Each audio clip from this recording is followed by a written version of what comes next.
Naomi is committed to this lie while Chelsea is ready to live free and Bill can't stay away from Dani. What's good, y'all? This is Erica Vane coming to you right here on Erica Vane TV with another Beyond the Gates video. And on this one, I'm breaking down season 2, episode number 12. If you're new here, hit the subscribe button, turn on your bell notifications so you don't miss out the moment that I post new Beyond the Gates content and conversations. Oh, the altitude, the oxygen, a little thing, y'all.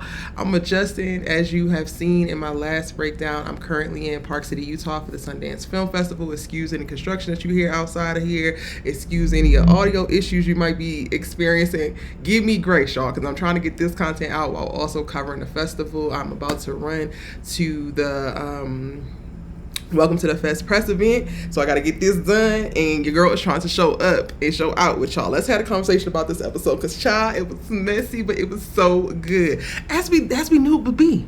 I really made some really dope predictions in my next week on. I know I just posted it. I know I was a little late posting it. If you go back and watch my next week on that I posted, you will see that once I read the synopsis for this episode, I was like, oh, this is about to be it. It's about to be a wrap. It's too much going on between the Joey check-in, Leslie of it all, the celebration, and I knew it was going to be some mess there. I didn't realize how much of it would be Bill and Dani mess and their spouses looking at them like, well, not necessarily looking at them like, looking at Bill like, because Dani is not the problem here. Dani is just the ethereal, gorgeous, amazing, utterly incredible being that she is. She's a light. Bill, he is drawn to say light. He can't stay away. He is slowly but surely pulling back, slowly but surely detaching, and Haley is feeling every ounce of the withdrawal, and I'm here for it, because Miss Girl, nothing should prosper that you ever touch or think about. The only thing is that Bill is not moving fast enough because he's maintaining this facade, and I think that he's maintaining this facade. Actually, let's get into it. I was going to do this in my breakdown video for his character, because y'all, I do still have all those character breakdowns coming. The work on my plate. Anyway, I was going to break down there, but I'm going to go ahead and touch upon it here. Bill can't be alone. Bill is one of the men who can't be alone. So while I think that he is already understanding that his marriage to Haley is a mistake, it should not have happened, and he don't want to be there, because he is realizing this and rediscovering his love of Dani at a time that she's being loved on so well and so out loud and is clearly unavailable, he won't leave Haley. If Dani was available right now and he was having the same come to Jesus internal dialogue, if he was having the same revelation, which I don't actually think that he would, because part of the catalyst that get him to understand that he really is in love with Dani and he wants her is watching her being loved appropriately and feeling like he's being called to the challenge and wanting to step up and slide into that place, but that place is not vacant. But let's say for all intents and purposes, he actually did arrive at this point where, out there being somebody already in that spot and Dani being available, he would have divorced, he would have annulled that marriage with Haley so quick and would have been back at Dani's feet. Nobody's going to tell me that Haley and Bill's marriage is not over already. They both just don't know it yet. And he is biding his time, building his relationship, reestablishing a bond, trying his best, taking baby step after baby step when it comes to navigating Dani Dupree to put himself in a position so that he can go and get what he wants, because Dani is what he wants and Haley is not it. The problem comes in is that you've now come to this understanding when she already has somebody who can love her better than you ever did, and you are arriving at this place after you've already seated another woman in your life and that woman aims to kill you. It is looking like it's all bad for you, bucko. All bad. So you better enjoy every last one of these moments that you can steal these glances, that you can steal these little moments of like foundational comfort and strength. You better yuck it up while you're enjoying Dani, enjoying you supporting her and supporting the girls and showing up and being the Bill who she had hoped that you would have been in y'all's marriage, because those days is coming to a damn end. And you know what? I'm here for it. I'm absolutely here for it. I'm here to watch Bill continue to suffer. I do want them to speed it along, because I would love for Bill to get to the place where he knows who Haley is for who she is. And I'm hoping that season 2 is going to be that time, right? I desperately want to see what Bill Hamilton looks like alone. So when he leaves Haley and survives, because he also got to survive her, and Dani is still in a loving, beautiful relationship, how does he navigate that? Because any man can try to rise to the occasion of some competition. You literally see this, the roadmap being completed. You see the dude with the test that you had, that you got up and walked away from, the test that you failed, doing amazing, getting 100% A++ on it, and you're looking over your shoulder and like, oh, I can do that too. That's one thing, and that's how I feel like he's navigating the Dani and Andre marriage. But it's a whole other thing when you are left to your own devices, when you are by yourself, when you are a single man, you only have your thoughts, you have to take care of yourself, you have to fully actualize your being without the assistance of anybody else. Then show me a man that's going to show up for Dani fully. Then show me a man who can be counted on. Then show me a man who can elicit some type of consistency. Because right now, you are also still benefiting off of the propping up that Haley is doing in your life so that you can redirect your energy over to Dani. I want to see how much energy you will have to be trying to run to Dani's beck and call and be her damn knight in shining armor when you got to cook for yourself, when you got to take care of yourself, when you got to wash your own clothes. I mean, he's not going to do all that to a certain extent because he probably will hire out for it. But y'all know what I'm saying. I am looking for that season because I desperately love I'm intrigued by the journey of the man who can't be alone, having to be alone. When people are put into the most uncomfortable circumstances that actually put them in a place to grow as people, I feel like they are the most intriguing version of themselves, the most interesting version of themselves. And Bill walking into a single season, not having access to Dani in the way that he wants, but then also not being able to lean on a Haley to be able to scratch his ego, to be able to get his rocks off, and to be able to take this place and be this placeholder, and having to cultivate some type of self-esteem, kill his ego, just navigate life fully on his own 2 feet without using the people around him. I'm here for it. I would love to see it. And that's what this episode brought up for me. Like, watching him be so uncomfortable. Like, he walked over and is talking to Dani. Haley's like, all right, let's go. And he's like, no, I don't want to leave yet. He goes over to Dani, who's at the bar getting more champagne so that he can make conversation. And she comes over and asserts herself like, yeah, girl, we both got your back because we're a family now. Haley is trying to make Dani uncomfortable. To which she's like, oh, well, where's your husband? Then Andre comes in, timely as ever, and they get to doing what they do naturally, not even trying to rub it into Bill's face at all. And both of them wound up being uncomfortable. Both of them wound up being uncomfortable, so much so that he now got to act out his own sexual desires to a certain extent out in the lobby because he decides to walk off being uncomfortable with Andre's presence and Andre not acknowledging him. You ate that one. You ate that one, Andre. And I just like, I need to see what this looks like without Haley by your side. Like, I need to see, I guess what I'm calling in is like seeing Bill navigate the discomfort and the shame of like seeing Dani do so well without him having another woman to distract him. Like, just sitting in it. Because you fumbled her. Dani gave you every opportunity to stay in that marriage, to be loved by her consistently, regardless of how you was treating her, and you decided to take her love, take her devotion, take her loyalty, and throw that down the toilet. And now you should suffer because you want that back, and you cannot stick your hand down the toilet to pull it back. All right, let's go ahead and move on. That's what went down with this. Well, actually, they also have another run-in because they don't wind up leaving.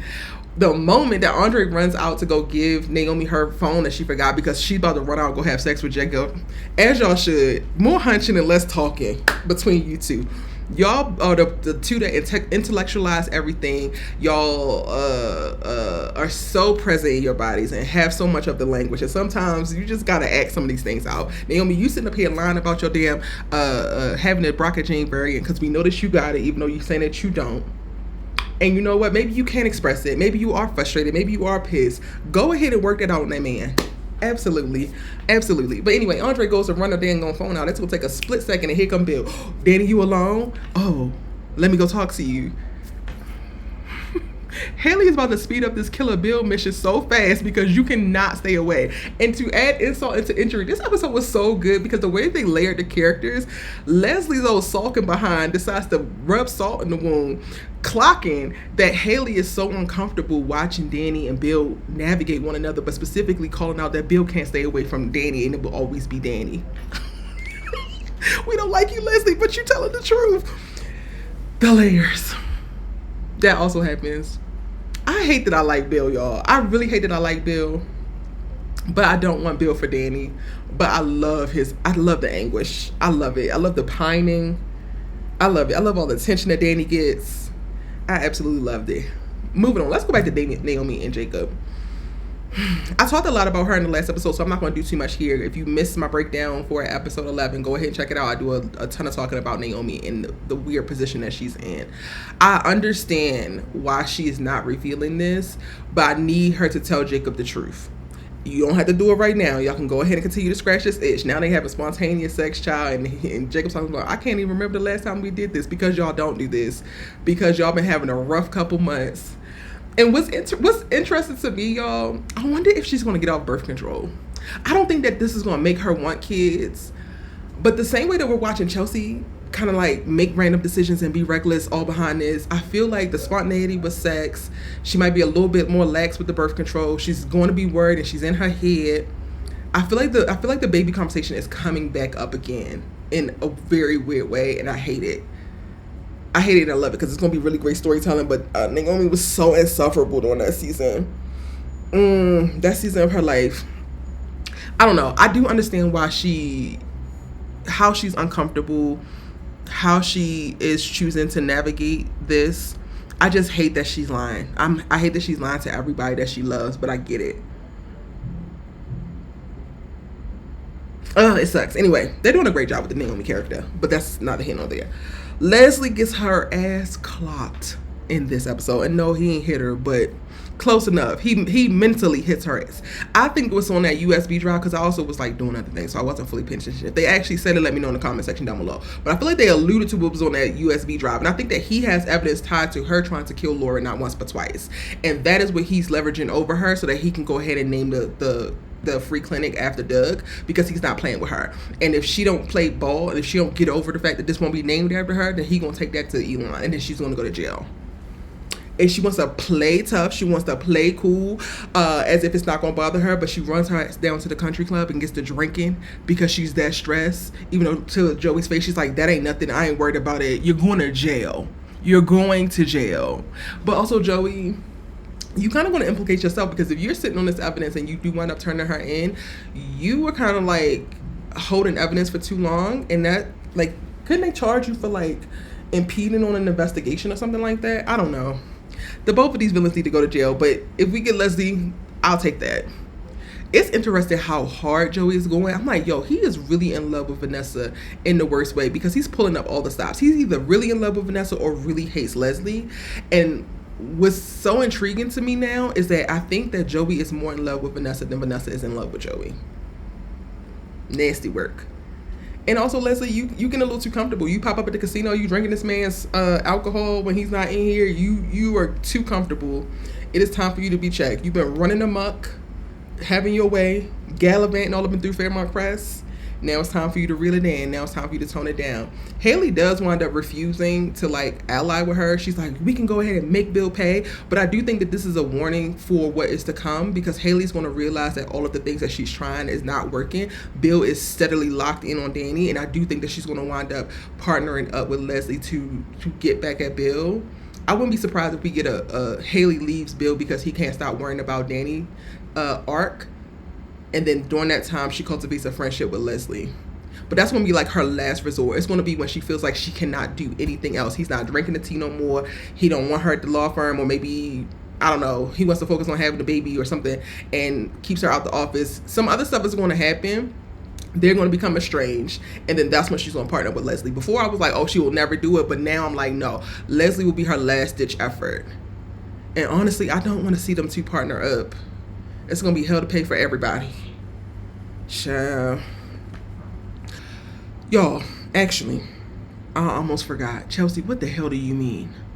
What the hell do you mean you gonna take some drugs because you ain't got the Brocagene and you used to do it? You are with a neurosurgeon now. You have moved forward. You have elevated. You are not having no random ass thruples with fake husbands and wives. You ain't doing drugs. Girl, you are in a healthy, well-adjusted, committed, beautiful-ass relationship, and you want to go dance your behind on the dark side, popping random pills to some random drug dealer that you ain't seen in a month of Sundays in 6 years gives you, so that you can what? Enjoy your night?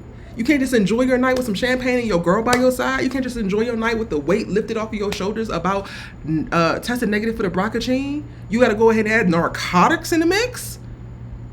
Chelsea, you about to take your ass straight back to I Hate You Ville. because I did not like Chelsea when we first started this show, and she grew on me. And the relationship with Madison helped evolve her in such a beautiful way. She matured so much over the course of this very short relationship. So to watch her break Madison's heart by advocating to take these random ass drugs from this boy, knowing that not only does Madison love and care about her, but she's a neurosurgeon, she got very valid points on this, how this stuff affects your brain, and you're going to dismiss and downplay it so that you can what? Gallivant on a wild side real quick. If Madison decides to break up with you, this is what you deserve, because this is probably a non-negotiable for her. I know it's a non-negotiable for my ass. So, Godspeed, Chelsea. That's all I really got, y'all. Let me know what I missed. I feel like I did miss something, but it's so much happening in my brain right now, and I'm trying my very best. So tell me what I missed in the comment section. We can keep talking about it. I also have to do my breakdown for episode 13, which premiered today, so your girl will be caught up. Love that for me. Love that for me. I can't wait to check out your thoughts and how you're feeling. How are y'all feeling about season 2 so far? I actually want to check in about that, because I'm enjoying it. I think that we're in a really nice place, but I would love to know what you thought. It's your good sis you love to talk TV with, and I'll see you in my next one.